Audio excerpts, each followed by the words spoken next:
10 x 10 10 inch அகலம் 10 inch நீளத்தில் இந்த பேப்பர் கேன்வாஸ் பக்ரம் இதனுடைய கரெக்டான பேர். இது வாங்கி வச்சுக்கோங்க. ஸோ உங்களுக்கு கேமராலே தெரியும், ஒரு ஷைன் தெரியுது பார்த்தீங்களா, ஒரு ஷைன் தெரிகிற இடம் அயன் பாக்ஸில் ஹீட் பண்ணி வச்சிங்கன்னா ஒட்டும். ஷைன் தெரியாத இடத்துல தான் நீங்கள் வரையணும். வரைகிறதெல்லாம் இந்த ஷைன் தெரியாத இடத்துல தான் வரையணும். ஓகே. ஸோ 10 x 10 ஒரு பீஸ் எடுத்து அதை ரெண்டாக ஃபோல்ட் பண்ணிக்கோங்க. ஓகே, ஃபோல்ட் பண்ணிவிட்டு மேலே 1/2 இன்ச்சுக்கு ஒரு லைன் போடுங்க.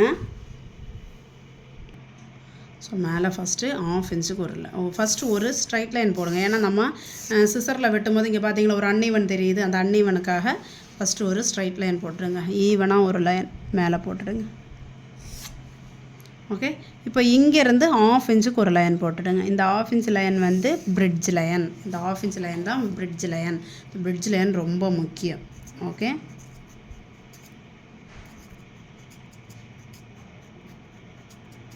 இந்த பிரிட்ஜ் லைனை கட் பண்ணக்கூடாது. இந்த பிரிட்ஜ் லைன் ரொம்ப முக்கியம். அதுக்காக தான் நான் எழுதி வச்சுட்டேன் அதில் பிரிட்ஜ் லைன்.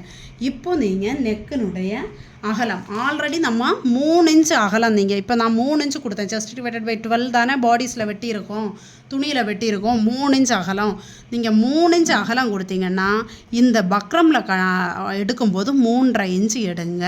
ஏன்னா ஃபினிஷிங்கில் என்ன வருதோ அதுதான் வந்து இதில் வரும். ஃபினிஷிங்கில் என்ன நம்ம கொடுக்க போகிறோமோ அதுதான் இதில் கொடுக்கணும். அதனால் 3 இன்ச்சு துணியில் எடுத்தால் 3.5 இன்ச் அகலம் இந்த பேப்பர் கேன்வாஸில் மார்க் பண்ணிக்கோங்க.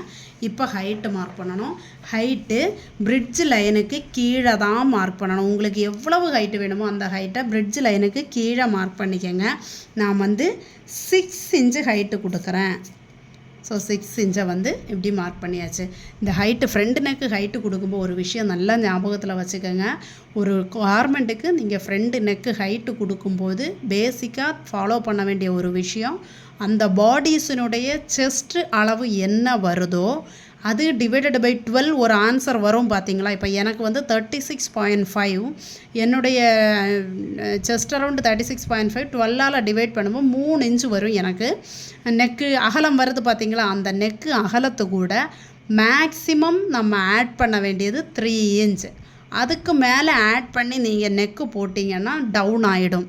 ஃப்ரண்ட் நெக்கு இறங்கிடுச்சுங்கிற அந்த ப்ராப்ளம் எதனால் வருதுன்னா, நீங்கள் மேக்ஸிமம் 3 இன்ச்சுக்கு மேலே இறக்க நெக்கு வந்து இறங்கிடும். Okay, so V neck, closed neck, collar நெக்கெல்லாம் கொடுக்குறதா இருந்தால் நீங்கள் ஒரு 1 இன்ச்சுக்கு இறக்கிக்கலாம். ஏன்னா நெக்கு ஃபுல்லாக க்ளோஸில் இருக்குது இல்லையா. ஆனால் நீங்கள் இந்த மாதிரி ஓப்பன் நெக்கு வரையும் போது செஸ்ட் டிவைடட் பை 12 என்ன ஆன்சர் வருதோ அது கூட மேக்ஸிமம் 3 ஆட் பண்ணிக்கோங்க. அப்போ மினிமம் எவ்வளோ ஆட் பண்ணலாம்? மினிமம் நீங்கள் chest divided by 12 plus 3 1/2 inch add பண்ணலாம். 1 இன்ச், 1.5 இன்ச், 2 இன்ச், 2.5, 3 வரைக்கும் ஆட் பண்ணிக்கலாம். ஆனால் அதுக்கு மேலே ஆட் பண்ணிங்கன்னா நெக்கு வந்து ஃப்ரண்டில் லோ ஆகிடும். ஓகே, ஸோ எனக்கு 3 இன்ச் நெக்கு டெப்த்து, நான் எக்ஸ்ட்ரா 3 இன்ச் ஆட் பண்ணியிருக்கேன். மேக்ஸிமம் யூஸ் கொடுத்துருக்கேன். ஸோ நல்ல அகலமான ஒரு கழுத்து ஃப்ரண்டில் தான் கொண்டு வர போகிறேன். ஸோ இப்போ வந்து நீங்கள் இங்கே 3.5 இருக்குன்னா இங்கேயுமே 3.5 மார்க் பண்ணிக்கோங்க. இந்த இடத்துலையும் 3.5 மார்க் பண்ணிக்கோங்க. ஓகே, ஸோ இப்போது மேலே மார்க் பண்ண 3.5 கீழே மார்க் பண்ண 3.5 ஒரு ஸ்ட்ரைட் லைன் ஆக்கிடுங்க. ஓகே, ஸோ இப்போது பாக்ஸ் வந்துச்சு. இந்த பாக்ஸுக்குள்ளே தான் நம்ம வந்து ட்ரா பண்ண போகிறோம். ஃப்ரெஞ்ச் கர்வ் யூஸ் பண்ணி ஃப்ரீ ஹேண்ட்லேயே நான் ஒரு நெக்லைன் ட்ரா பண்ணுறேன் பாருங்கள். Leaf sweet art neckline. So அது அந்த லீஃப் மெத்தட்லேயே வரும். ஸோ இப்படி கொண்டு வந்துட்டு இங்கே என்ன பண்ணுங்கள், இப்படி கொடுத்துருங்க. ஸோ மேக்ஸிமம் இந்த இடத்த கர்வாக எடுத்துகிட்டு வந்துடுங்க. இப்போது ஃப்ரெஞ்ச் கர்வை மறுபடியும் திருப்பி வச்சு இந்த இடத்த ஃபினிஷ் பண்ணிவிடுங்க. ரொம்ப அழகாக ஃப்ரீ ஹேண்ட்லேயே உங்களுக்கு அழகான ஒரு நெக்லைன் வருது பார்த்தீங்களா, எவ்வளோ அழகாக இருக்குன்ட்டு. இதை ஃபினிஷ் பண்ணி எப்படி வந்திருக்குன்னு பாருங்கள். இப்போ இன்னும் நம்ம டார்க் பண்ணோன்னா இப்போது வரைஞ்சிருங்க. ஓகே, ஸோ இப்போது இது ஸ்வீட் ஆர்ட் நெக்கு. இதுக்கு நீங்கள் அகலம், அதாவது பக்ரம் அகலம் 3/4 இன்ச்சிலேருந்து நீங்கள் 1 இன்ச் வரைக்கும் கொடுக்கலாம். ஸோ இங்கே வரும்போது இந்த ஷேப்பையே ஃபாலோ பண்ணி போனாலும் ஓகே, இல்லாட்டி நீங்கள் அப்படியே இதை யூ ஆக்குனாலும் ஓகே. ஷேப்பை அப்படியே எதுக்கு ஃபாலோ பண்ணணுன்னா, நம்ம டெக்கரேட்டிவ் நெக்லைன் இதை அடித்து ஃப்ரண்ட்டில் திருப்புற நெக்லைன் பண்ணும்போது தான் நீங்கள் ஷேப்பை அப்படியே ஃபாலோ பண்ணணும். உள்ளே திருப்பும்போது இது யூவாக இருந்தால் கூட ஓகே தான். ஸோ கன்ஃபியூஸ் பண்ணிக்காதீங்க. ஸோ நம்ம இதில் வந்து நார்மலாக உள்ளே திருப்பி தான் பண்ணுறோம். ஸோ நான் இதை வந்து யூவாக மார்க் பண்ணிட்டேன். ஃபஸ்ட்டு இந்த அவுட்ரு யூ லைனை கட் பண்ணி எடுத்துருங்க.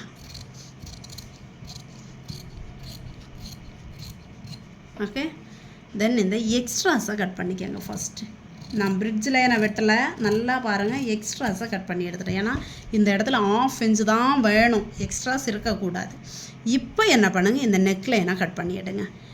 ஸோ இப்போது இந்த நெக் லைனை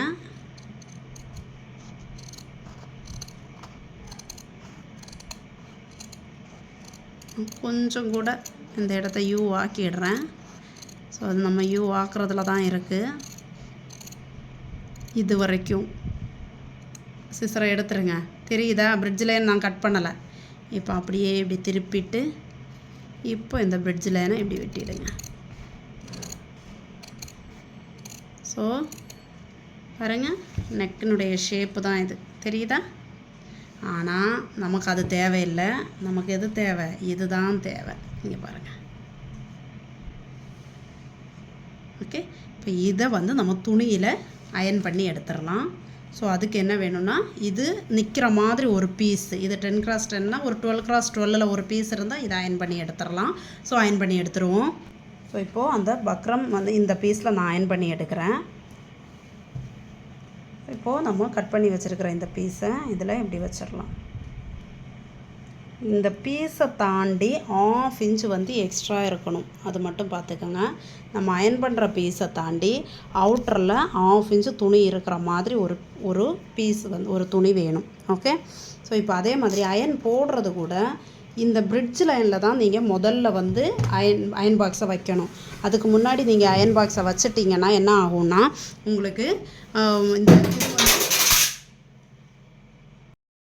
இப்போது நம்ம கட் பண்ணி எடுத்த பீஸை இந்த பீஸில் நான் அயன் பண்ணி எடுக்கிறேன்.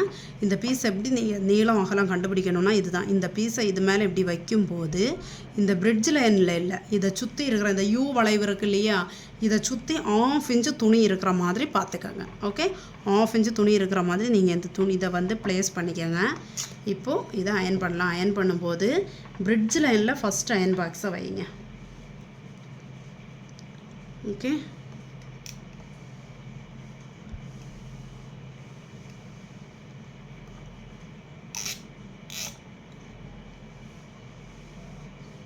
அயன் பாக்ஸ் ரொம்ப ஹீட்டாக இருந்தால் இந்த பேப்பர் வந்து பொசுங்கி போயிடும். ஸோ மீடியம் ஹீட்டில் வச்சு அயன் போட்டுடுங்க. ஆனால் ஹீட் இல்லாமல் இருந்தாலும் உங்களுக்கு வந்து ஒட்டாது, நல்லா அந்த ஹீட்டில் மெல்ட் ஆகி தான் அது ஒட்டும். அது அந்த மீடியம் ஹீட்டு நீங்கள் செக் பண்ணி இது பண்ணுங்கள்.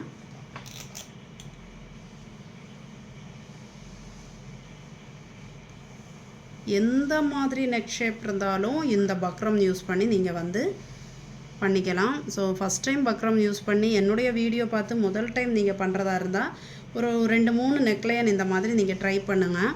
வேரியேஷன்ஸ் பண்ண உங்களுக்கு அந்த டிஃப்ரென்ஸ் புரியும் எப்படி பண்ணணும் அப்படின்ட்டு.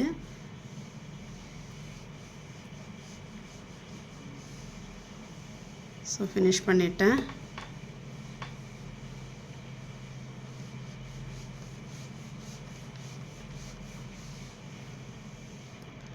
இப்போது பிடிச்சதுக்கப்புறம் என்ன பண்ணுங்கள், ஸ்கைலால் இது ஒரு ட்ரிக் உங்களுக்கு, இந்த சென்டர் மாறாமல் இருக்கிறதுக்கு. இங்கே நம்ம எழுதுனது தெரியுது பார்த்தீங்களா, இந்த சென்டர் நமக்கு இதில் பார்க்கும்போதே தெரியுது, இதுதான் சென்டர். இந்த 2 சென்டரையும் அப்படியே நீங்கள் ஜாயின் பண்ணிக்கோங்க. 2 சென்டரையும் இந்த சென்டரோடு சென்டர் ஜாயின் பண்ணிக்கோங்க.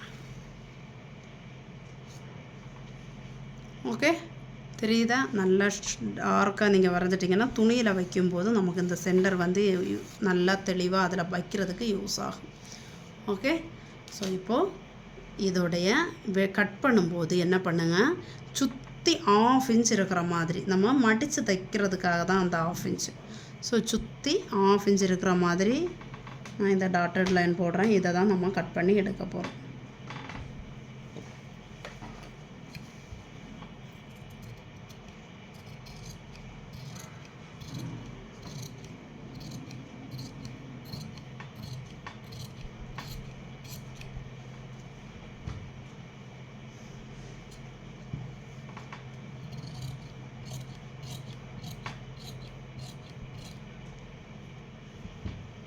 இப்போது இதை நீட்டாக மடித்து தைச்சிட்டு இந்த எக்ஸ்ட்ராஸையும் மேலேயுமே பிரிட்ஜ் லைனை தாண்டி எக்ஸ்ட்ராஸ் இல்லாத மாதிரி பார்த்துக்கோங்க. மேலே மட்டும்தான் எக்ஸ்ட்ராஸ் தேவையில்லை. இந்த யூலைன் ஃபுல்லாக நமக்கு 1/2 இன்ச்சு எக்ஸ்ட்ரா வேணும். ஓகே, ஸோ இப்போது அழகாக எடுத்துட்டோம். ஸோ இப்போது நமக்கு நெக்ஸ்ட்டு ஸ்லீவ் கட்டிங் பார்த்துடலாம். பாட்டனுடைய பீஸுக்கு நம்ம 1/2 இன்ச்சு கேப் விட்ருக்கோம் பார்த்தீங்களா, அதையுமே இந்த மாதிரி ஃபோல்ட் பண்ணி கையினால் மெதுவாக கொஞ்சம் கொஞ்சமாக இப்படி ஃபோல்ட் பண்ணி எடுத்துருங்க.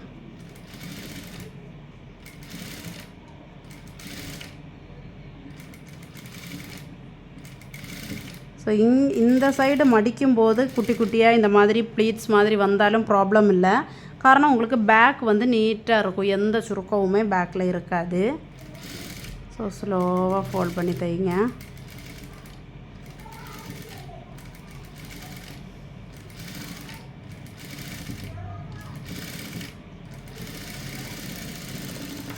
ஓகே, ஸோ ஃபினிஷ் பண்ணிட்டோம். இப்போது இதில் அந்த சென்டரில் ஒரு லைன் போட சொன்னோம் பார்த்தீங்களா, அந்த லைன் இதில் போடலை, அந்த லைனை போட்டுடலாம். ஸோ இப்போது இந்த சென்டர்லேருந்து இந்த சென்டருக்கு ஒரு லைன் போட்டு வச்சுருங்க. இது வந்து உங்களுக்கு இந்த சென்டர் மாறாமல் இருக்கிறதுக்கு, அதுவும் பிகினர்ஸுக்கு ரொம்ப யூஸ்ஃபுல்லாக இருக்கும் இந்த லைன். ஓகே, லைன் போட்டு வச்சுட்டோம். ஸோ இப்போது ஃபஸ்ட்டு இந்த ஃப்ரண்ட் பார்ட்டை எடுத்துடலாம். இது பேக்கு, இது ஃப்ரண்ட்டு. ஸோ ஃப்ரண்ட் பார்ட்டை இப்படி 2ஆக ஃபோல்ட் பண்ணி 2ஆக இப்படி ஃபோல்ட் பண்ணிவிட்டு சென்டர் நாச் போட்டுடுங்க. ஃப்ரண்ட் பார்ட்டை 2ஆக ஃபோல்ட் பண்ணி சென்டர் நாச் போட்டுடுங்க. போட்டுட்டு கரெக்டாக 2ஆக ஃபோல்ட் பண்ணிவிடுங்க.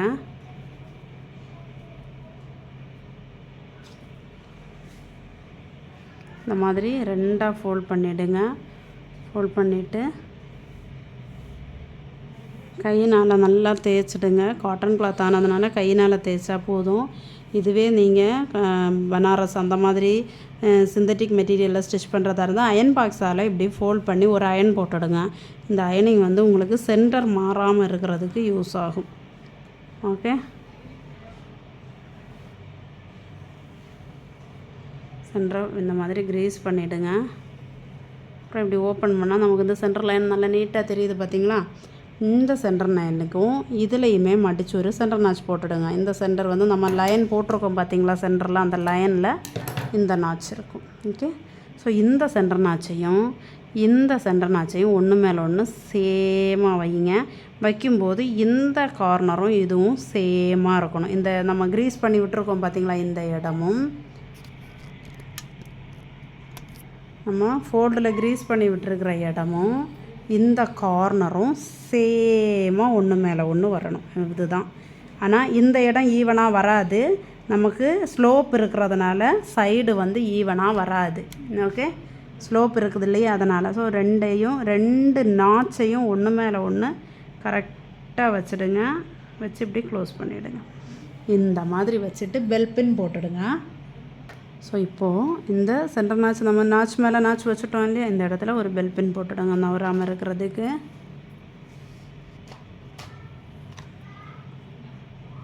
இங்கே இந்த சைடுமே ஒரு பெல் பின் போட்டுடுங்க. 2 சைடும் பெல் பின் போட்டுடுங்க. நாச் மேலே நாச் இருக்கிற மாதிரி பார்த்துருங்க. இங்கேயுமே அந்த ஸ்ட்ரைட் லைன் மேலே கரெக்டாக இருக்கான்னு பார்த்துருங்க. இப்போது இந்த நம்ம லைன் போட்டு வச்சுருக்கோம் பார்த்திங்களா, அந்த லைன்லையே அப்படியே ஸ்டிச் பண்ணுங்கள். ஃபுல்லாக பண்ண வேணாம், கொஞ்சம் தூரம் இந்த மாதிரி, இவ்வளோ தூரம் போதும். பேக் வந்துடுங்க. ஓகே, ஸோ இப்போ இதில் கரெக்டாக ஃபிக்ஸ் ஆகிடுச்சு. இப்போ நீங்கள் ஸ்டிச் பண்ண வேண்டிய லைன் எதுன்னா, இந்த பக்ரம், அதாவது இந்த கேன்வாஸ் மேலே டச் ஆகாமல், நான் இப்போ ஒரு லைன் போடுறேன் பார்த்தீங்களா, இந்த லைன் தான். அதாவது கேன்வாஸில் டச் ஆகாமல் கேன்வாஸை ஒட்டியே நீங்கள் இந்த எல்லோ கலரில் நான் ஒரு லைன் போடுறேன் பார்த்தீங்களா, இந்த லைனை தான் நம்ம ஃபாலோ பண்ணி தைக்கணும். தெரியுதா? கேன்வாஸை தொடவே கூடாது, கேன்வாஸை ஒட்டி இந்த லைன் ஸ்டிச்சை நம்ம போடணும். ஸோ நான் ஸ்டிச் பண்ணுற பாருங்கள், கேன்வாஸை தொடாமல் தைக்கணும்.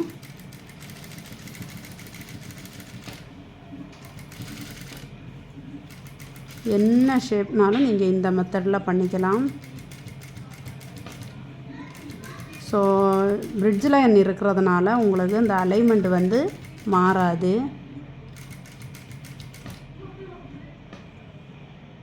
ஸோ இப்போது இந்த கார்னர் கிட்ட வரும்போது ரொம்ப கேர்ஃபுல்லாக ஓகே கார்னர் வரைக்கும் வந்து ஊசியை அந்த இடத்துல இறக்கிக்கோங்க. எப்போ கார்னர் ஸ்டிச் பண்ணாலும் ஊசியை இங்கே இறக்கிக்கணும். இறக்கிட்டு தான் நீங்கள் துணியை டேர்ன் பண்ணணும். ஓகே ஊசியை எடுத்து வச்சுட்டு நீங்கள் துணி டேர்ன் பண்ணவே கூடாது. ஓகே ஸோ இப்போது இப்படி டேர்ன் பண்ணிவிட்டு இப்போ இந்த கார்னர்லேருந்து மெதுவாக மேலே வரலாம். எந்த காரணத்தை கொண்டும் ஸ்டிச்சு வந்து பக்ரம் மேலே விழாமல் பார்த்துக்கோங்க. அப்போ தான் உங்களுக்கு அந்த ஷேப் அப்படியே அழகாக வரும்.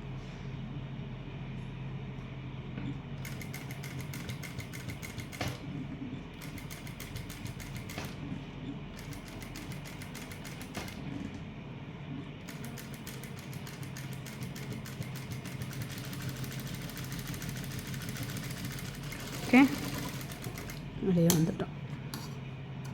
ஸோ நான் சொன்னது புரிஞ்சுட்டா இப்போ உங்களுக்கு? அந்த எல்லோ கலர் லைன் போட்டோம் பார்த்தீங்களா, பக்ரமை டச் பண்ணாமல் நம்ம கட் பண்ணி எடுத்தாச்சு. இப்போ கட் பண்ணி எடுக்கணும். ஸோ கட் பண்ணி எடுக்கிறதுக்கு என்ன பண்ணணும்னா, கட் பண்ணி எடுக்கிறதுக்கான லைன் காமிக்கிறேன் பாருங்கள். 1/4 இன்ச்சு ஒரு 1/4 இன்ச்சு துணியை விட்டு கட் பண்ணி எடுத்துருங்க. உள்ள 1/4 இன்ச்சு துணி போதும். அதுக்கு தான் இந்த லைன் போடுறோம். இதுதான் அடுத்த கட்டிங் லைன். இதை வந்து நீங்கள் 1/4 இன்ச்சு துணி விட்டு கட் பண்ணணும். ஸோ ஸ்லோவாக 3 துணி, அதாவது ஃப்ரண்டில் இருக்கிற பீஸையும் இந்த பக்ரமனுடைய சென்டர் பார்ட்டை ஸ்லோவாக வெட்டி எடுத்துருங்க. அதே மாதிரி இந்த எட்ஜும்